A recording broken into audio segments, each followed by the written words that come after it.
Imaginez que vous traversez la vie, convaincu que tout va bien, mais que dans l'ombre, des habitudes insidieuses s'accrochent à vous, vous ralentissent et sabotent votre potentiel. Ces habitudes ne se manifestent pas sous forme de cris spectaculaires. Elles se glissent subtilement dans vos journées, s'infiltrent dans vos pensées, vos choix, et avant même que vous ne vous en rendiez compte, elles dictent votre existence. Aujourd'hui, sur Sagesse en évolution, nous allons lever le voile sur ces 9 habitudes qui détruisent votre vie en silence.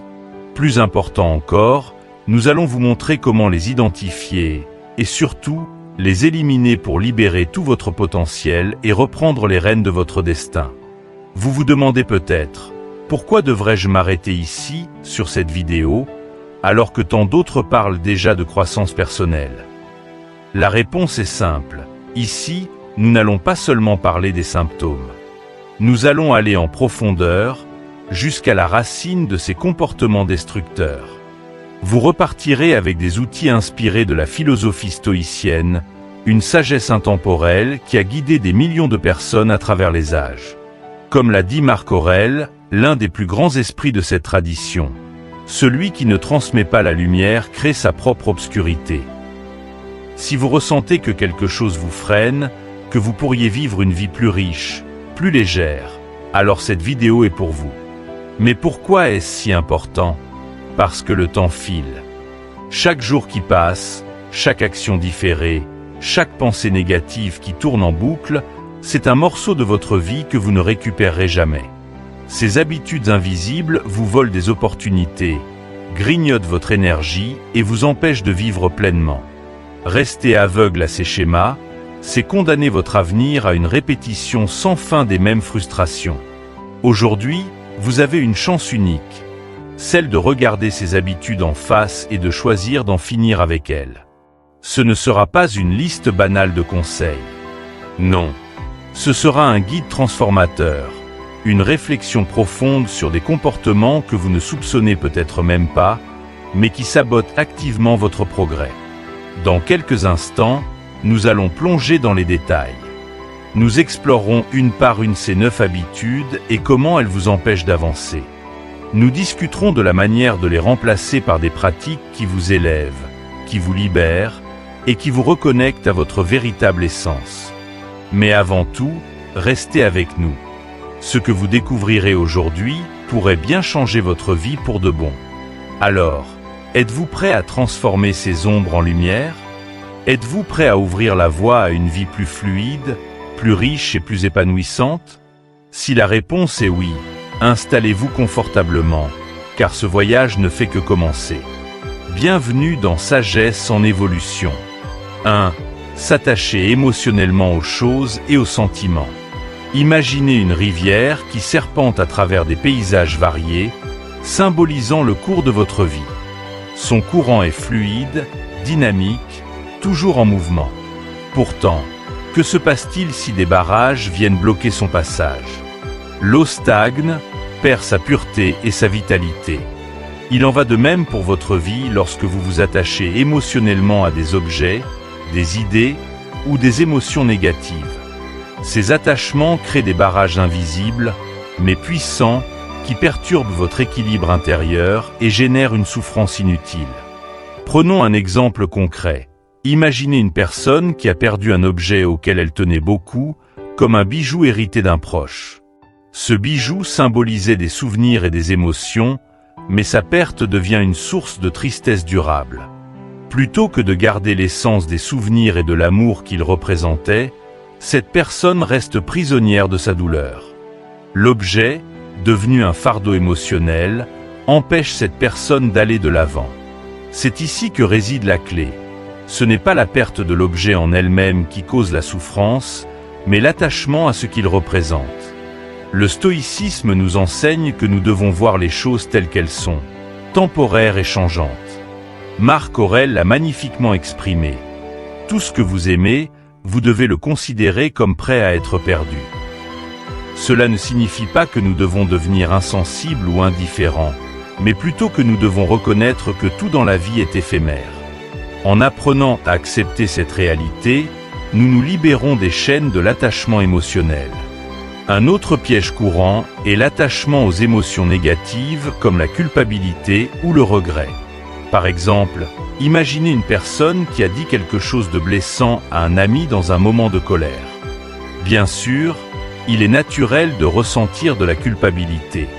Cependant, si cette culpabilité devient envahissante, elle peut paralyser la personne, la plonger dans un cercle vicieux de remords et l'empêcher de se réconcilier ou de tourner la page.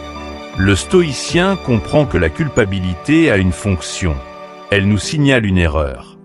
Mais une fois la leçon apprise, il est essentiel de laisser partir cette émotion pour ne pas alourdir inutilement notre esprit. Un exemple célèbre est celui d'Épictète, qui enseignait que ce qui nous trouble n'est pas les événements eux-mêmes, mais notre perception de ces événements. Si nous regardons nos erreurs avec les yeux d'un élève plutôt que ceux d'un juge impitoyable, nous pouvons apprendre et grandir. Chaque erreur devient une opportunité de transformation et non une condamnation éternelle. Le détachement émotionnel ne se limite pas aux objets ou aux regrets. Il s'applique également au succès et aux possessions matérielles. Trop souvent, nous nous identifions à ce que nous possédons ou à ce que nous avons accompli, au point que ces choses définissent notre valeur personnelle.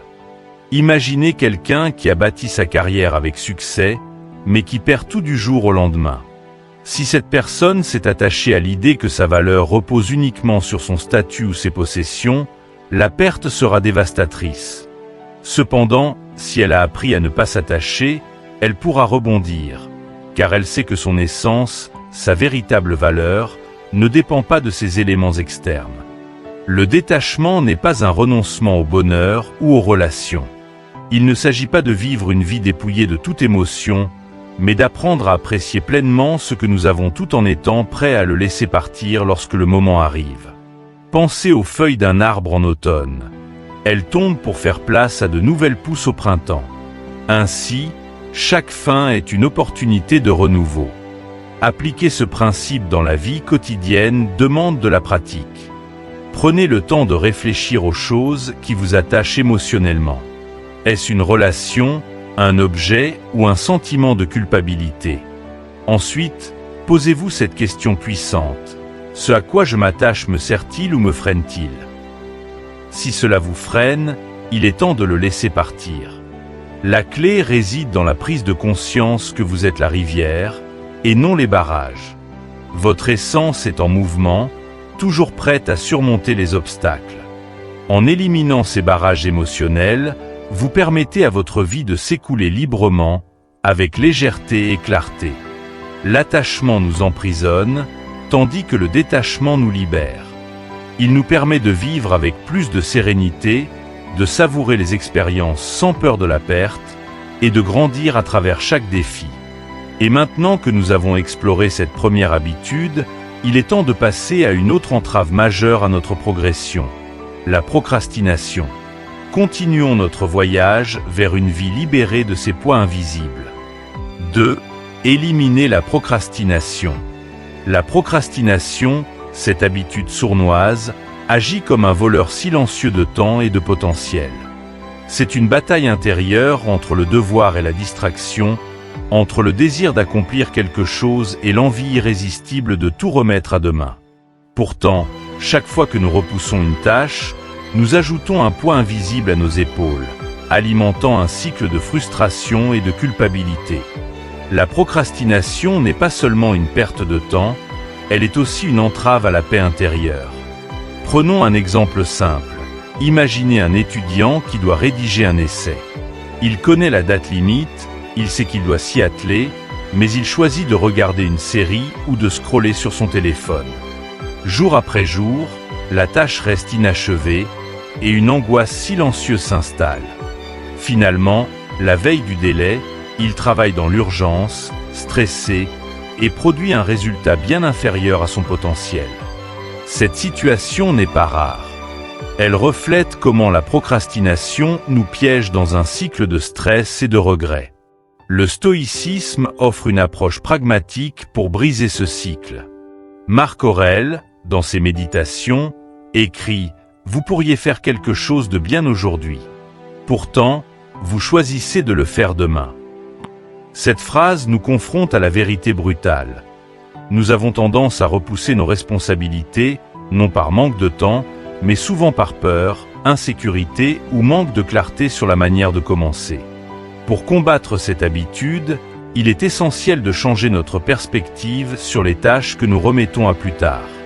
Imaginez que vous devez construire un grand mur. Regarder l'ampleur du travail à accomplir peut être décourageant, mais si vous vous concentrez uniquement sur la pose d'une brique à la fois, sans penser à la taille du mur final, tout devient plus gérable. C'est exactement ce que le stoïcisme enseigne. Diviser les grands défis en petites actions réalisables. Ces petites victoires accumulées créent un élan et, soudain, ce qui semblait impossible devient atteignable. Un exemple frappant de ce principe est celui des athlètes. Imaginez un marathonien qui se concentre uniquement sur la ligne d'arrivée dès le début de la course. La distance peut sembler insurmontable. Mais s'il se concentre sur chaque pas, sur chaque foulée, il finit par atteindre son objectif. C'est le même principe que nous devons appliquer à nos tâches quotidiennes. Faire le premier pas, même s'il est petit, crée une dynamique. La procrastination est également liée à une illusion de perfection. Nous attendons souvent le bon moment ou un état idéal pour commencer une tâche. Mais voici la vérité, ce moment parfait n'existe pas. Les conditions idéales sont une excuse déguisée pour éviter l'action.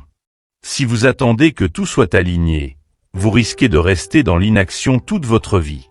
Au lieu de cela, adoptez une approche stoïcienne. Commencez avec ce que vous avez, là où vous êtes. Faites ce qui est nécessaire, puis ce qui est possible, et vous serez surpris de voir ce que vous accomplirez. La peur de l'échec est un autre moteur de la procrastination. Nous craignons de ne pas être à la hauteur ou que nos efforts soient inutiles. Pourtant, comme l'a enseigné Épictète, ce qui importe, ce n'est pas le résultat, mais l'effort que nous y consacrons. Laissez aller cette peur irrationnelle de mal faire, car chaque tentative, même imparfaite, vous rapproche de la maîtrise et de l'excellence. Un exercice concret pour lutter contre la procrastination consiste à créer une liste des premières briques. Identifiez une tâche que vous repoussez. Ensuite, divisez-la en étapes minuscules, si petites qu'elles semblent presque ridicules. Par exemple, si vous devez écrire un rapport, commencez simplement par ouvrir un document et écrire le titre. Cette première action, aussi insignifiante qu'elle puisse paraître, agit comme un levier pour amorcer le reste du travail. Une fois lancé, vous serez souvent étonné de la fluidité avec laquelle les choses progressent. Enfin, rappelez-vous que chaque moment est une opportunité unique qui ne reviendra jamais. Imaginez le temps comme une rivière qui coule sans arrêt. Chaque minute gaspillée est une goutte perdue, emportée pour toujours. Si vous vous trouvez souvent en train de dire « je commencerai demain », arrêtez-vous et réfléchissez. Combien de « demain » avez-vous déjà perdu? Et si aujourd'hui était votre dernière chance de faire avancer ce projet ou d'atteindre ce rêve? Pour conclure, la procrastination est une illusion de confort à court terme qui crée un mal-être à long terme. Elle vole non seulement votre temps, mais aussi votre paix intérieure et votre potentiel. Briser ce cycle demande de la discipline, mais chaque pas que vous faites pour affronter vos responsabilités vous libère un peu plus. Maintenant que nous avons exploré comment la procrastination nous freine et comment nous pouvons la surmonter, il est temps d'examiner une autre habitude qui nous enchaîne, être esclave de notre esprit. Continuons ensemble ce voyage vers une vie libérée et épanouissante. 3. Se libérer de l'esclavage mental. La liberté est une aspiration universelle. Nous voulons tous nous sentir maîtres de nos vies, libérés des pressions externes et des contraintes internes. Mais, paradoxalement, beaucoup d'entre nous vivent prisonniers de leurs propres pensées, désirs et peurs. Ces chaînes ne sont pas visibles comme celles d'un esclave physique, mais elles n'en sont pas moins réelles. Elles prennent la forme d'obsession pour des possessions matérielles, d'angoisse face à l'avenir, ou de la quête insatiable d'approbation et de reconnaissance. Imaginez une personne qui court sans relâche après l'ambition de gravir les échelons professionnels. Elle pense qu'un salaire plus élevé ou un titre prestigieux la rendra enfin heureuse. Mais chaque étape franchie ne fait que renforcer son désir d'en accomplir davantage, comme une soif qui ne peut jamais être étanchée. Cette personne n'est pas libre. Elle est esclave de son ambition, toujours insatisfaite, toujours en quête de plus, au détriment de sa paix intérieure. L'esclavage mental prend aussi la forme de la peur. Imaginez quelqu'un qui refuse de prendre des risques, qui évite les défis par crainte de l'échec ou du jugement des autres. Cette peur agit comme une cage, empêchant la personne d'explorer son potentiel et de vivre pleinement. Chaque « et si » devient une barrière invisible mais puissante. Comme l'a dit Sénèque, nous souffrons plus dans notre imagination que dans la réalité. Combien de fois vos propres pensées vous ont-elles empêché d'agir ? Simplement parce que vous avez imaginé un scénario catastrophe qui, souvent, ne se réalise jamais. Alors, comment se libérer de cet esclavage mental ? Le stoïcisme offre une réponse simple mais puissante, la maîtrise de soi. Comme l'a enseigné Épictète, aucun homme n'est libre s'il n'est maître de lui-même. Cette phrase résume une vérité essentielle. La véritable liberté commence à l'intérieur de nous-mêmes. Ce n'est pas l'absence de contraintes externes qui nous rend libres, mais notre capacité à contrôler nos pensées, nos désirs et nos actions. L'autodiscipline est la clé de cette liberté. Elle nous permet de choisir consciemment nos réactions, plutôt que de nous laisser guider par des impulsions. Par exemple, imaginez une personne confrontée à une critique injustifiée au travail. L'impulsion naturelle pourrait être de se mettre en colère ou de riposter impulsivement. Mais si cette personne a cultivé la maîtrise de soi, elle pourra prendre un moment pour réfléchir, répondre avec calme et protéger sa sérénité intérieure. Cette réaction n'est pas une soumission, mais un acte de puissance. Celui de choisir sa propre paix plutôt que de céder à l'emportement. Prenons un autre exemple, l'envie de céder à un désir immédiat, comme grignoter un aliment malsain ou dépenser de l'argent dans un achat impulsif. L'autodiscipline ne consiste pas à se priver pour le plaisir de se priver, mais à évaluer si cette action est en accord avec vos valeurs et vos objectifs à long terme. En résistant à ces impulsions, vous gagnez en force intérieure et en liberté. Vous cessez d'être contrôlé par des désirs éphémères et devenez maître de vos choix. Mais attention, la discipline mentale ne se construit pas du jour au lendemain. C'est un processus, une série de petites victoires quotidiennes. Chaque fois que vous surmontez une peur, que vous résistez à une tentation ou que vous choisissez la réflexion plutôt que la réaction impulsive, vous renforcez votre autonomie. Et ces petites victoires s'accumulent, jusqu'à transformer votre mentalité et votre vie. La méditation stoïcienne peut vous aider dans ce processus. Prenez un moment chaque soir pour réfléchir à votre journée. Quelles situations vous ont mis au défi ? Avez-vous été maître de vos réactions ou avez-vous laissé vos émotions prendre le dessus ? Ces moments de réflexion ne servent pas à vous juger, mais à apprendre et à vous améliorer. Un autre outil puissant est la visualisation négative. Une pratique stoïcienne qui consiste à imaginer les choses que vous craignez le plus, puis à réfléchir à comment vous y feriez face. Par exemple, si vous redoutez de perdre votre emploi, demandez-vous, que se passerait-il vraiment ? Quelles ressources ai-je pour rebondir ? Cette pratique vous aide à voir que, souvent, vos peurs sont exagérées et que vous avez déjà en vous la force de surmonter les défis. Enfin, rappelez-vous que la liberté intérieure est un voyage, pas une destination. Chaque jour, nous sommes confrontés à des défis qui testent notre maîtrise de nous-mêmes. Mais chaque fois que nous choisissons consciemment nos pensées et nos actions, nous brisons une chaîne invisible. 5. Embrasser le changement. Le changement est une constante de la vie. Tout autour de nous évolue, parfois lentement, parfois de façon brutale et imprévisible. Pourtant, pour beaucoup, le changement suscite de l'inquiétude, voire de la résistance. Cette peur, bien que naturelle, trouve souvent sa racine dans notre besoin de contrôle. Nous voulons que la vie soit prévisible, stable, alignée avec ce que nous connaissons. Mais ce besoin de contrôle est une illusion. Comme l'a dit Marc Aurèle, tout est destiné à changer, à se transformer et à périr pour faire place au nouveau. Le stoïcisme nous enseigne à ne pas fuir le changement, mais à l'accueillir comme une opportunité de grandir et d'apprendre. Pensez à un papillon. Avant de déployer ses ailes, il traverse une transformation complète. La chenille, dans son cocon, pourrait très bien rester dans son état initial. Mais c'est en embrassant le changement, en acceptant l'inconfort et la transformation, qu'elle devient un papillon capable de voler. C'est une métaphore parfaite de ce que le changement peut offrir à nos vies. Une libération des limites pour atteindre de nouveaux sommets. Cependant, la peur du changement nous pousse souvent à résister. Imaginez une personne qui reste dans un travail qu'elle n'aime pas, simplement parce qu'elle craint l'incertitude de chercher une nouvelle voie. Elle sait que ce travail la rend malheureuse, mais l'idée de quitter ce qu'elle connaît pour l'inconnu lui semble insurmontable. Ce faisant, elle se prive des nombreuses opportunités qui pourraient se présenter à elle.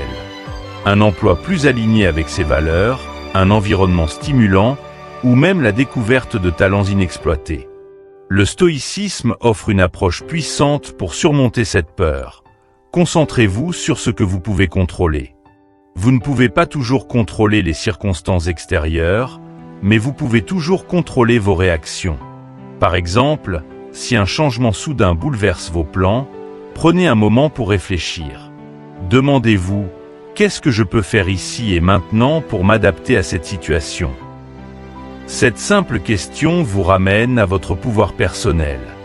Prenons un exemple issu de la vie réelle. Imaginez une personne qui perd son emploi de manière inattendue. La première réaction peut être la panique ou la colère, des émotions compréhensibles mais improductives.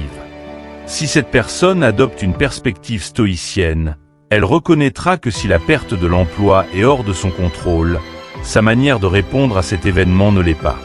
Peut-être que cette perte est une opportunité déguisée pour réorienter sa carrière, acquérir de nouvelles compétences, ou même explorer une passion mise de côté depuis des années. Un autre aspect du changement est qu'il est souvent accompagné d'inconfort. Imaginez un arbre dont les racines doivent s'étendre pour puiser de l'eau dans un sol asséché. Ce processus est exigeant, mais essentiel à sa survie. De même, le changement peut être inconfortable, mais cet inconfort est souvent le signe d'une croissance en cours.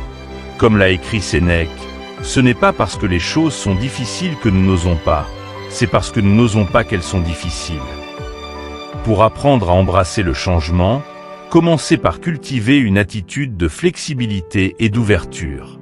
Voyez chaque changement comme une nouvelle porte qui s'ouvre, plutôt qu'une fin. Par exemple, si vous déménagez dans une nouvelle ville, au lieu de vous concentrer sur ce que vous laissez derrière, pensez aux nouvelles expériences qui vous attendent. Des lieux à découvrir, des personnes à rencontrer, des opportunités à explorer. La visualisation négative, une pratique stoïcienne, peut également être utile. Elle consiste à imaginer le pire scénario possible et à réfléchir à la manière dont vous pourriez y faire face. Cela ne signifie pas être pessimiste, mais réaliste. Par exemple, si vous envisagez de lancer un projet entrepreneurial, demandez-vous « et si ce projet échoue ?» Ensuite, réfléchissez aux ressources que vous avez pour rebondir. Vos compétences, vos réseaux, votre résilience. En voyant que le pire scénario est souvent gérable, vous désamorcez la peur du changement et gagnez en confiance pour avancer. Enfin, souvenez-vous que le changement est une opportunité de découvrir votre propre force. Beaucoup de gens ne réalisent leur véritable potentiel qu'en traversant des périodes de bouleversement. Les défis, les pertes et les transitions sont souvent des catalyseurs de croissance personnelle.